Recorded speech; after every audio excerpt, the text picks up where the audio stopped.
Hello everybody, welcome back to my channel Keerthika's kitchen. ఈరోజు వీడియోలో oil లేకుండా, మినపప్పు కూడా లేకుండా స్పాంజీ లాంటి సెట్ దోశ ఎలా ప్రిపేర్ చేసుకోవాలో ఈ వీడియోలో చూపిస్తున్నాను. చుక్క నూనె లేకుండా ప్రిపేర్ చేసుకునే ఈ సెట్ దోశ చాలా టేస్టీగా ఉంటాయి, అదేవిధంగా స్పాంజీ లాగా ఉంటాయి.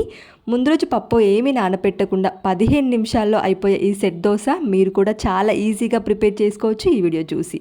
ఈ సెట్ దోశకి కాంబినేషన్ టేస్టీ పల్లి చట్నీ కూడా ప్రిపేర్ చేశాను. ఎలా ప్రిపేర్ చేసుకోవాలో ఈ వీడియోలో చూసేయండి. పదండి చేసుకుందాము.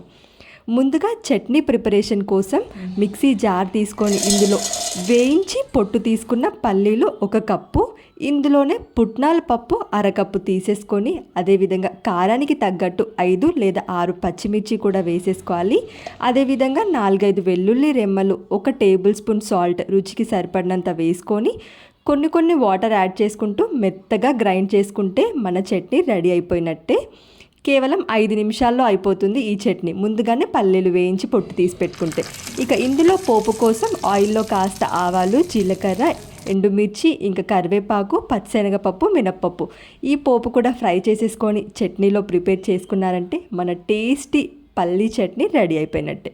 ఇప్పుడు సెట్ దోశ ప్రిపరేషన్ కోసం 1 కప్పు బొంబాయి రవ్వ తీసుకోవాలి. దీన్నే సూజీ రవ్వ అని కూడా అంటారు.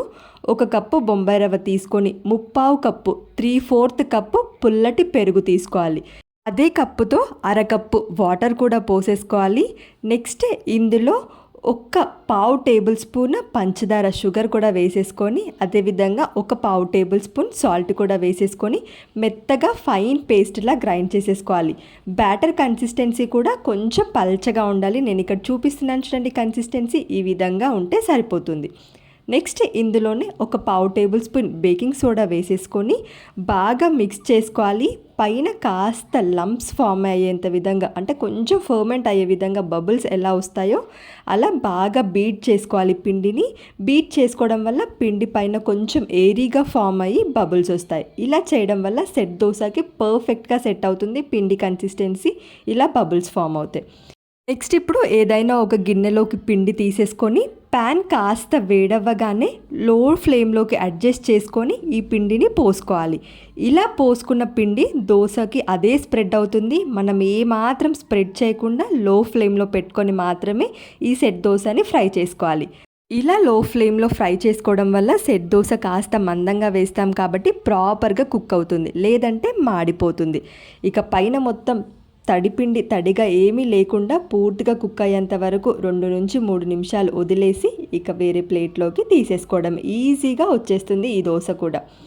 ఇదే ప్రాసెస్లో మిగతా మొత్తం పిండితో కూడా సెట్ దోశలు వేసేసుకోవాలి. 1 చుక్క కూడా ఆయిల్ ఏమీ వేయాల్సిన అవసరం లేదు.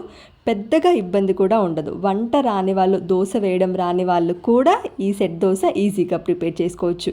మరి మీరు కూడా 15 నిమిషాల్లో అయిపోయే ఈ సెట్ దోశ పల్లీ చట్నీ ఒకసారి తప్పకుండా ట్రై చేయండి. చాలా టేస్టీగా ఉంటుంది. ఇన్స్టాంట్గా దోశ తినాలి అనిపించిన, ముందు రోజు పప్పు నానబెట్టడం మర్చిపోయినా ఈ సెట్ దోశ ఒకసారి ట్రై చేయండి.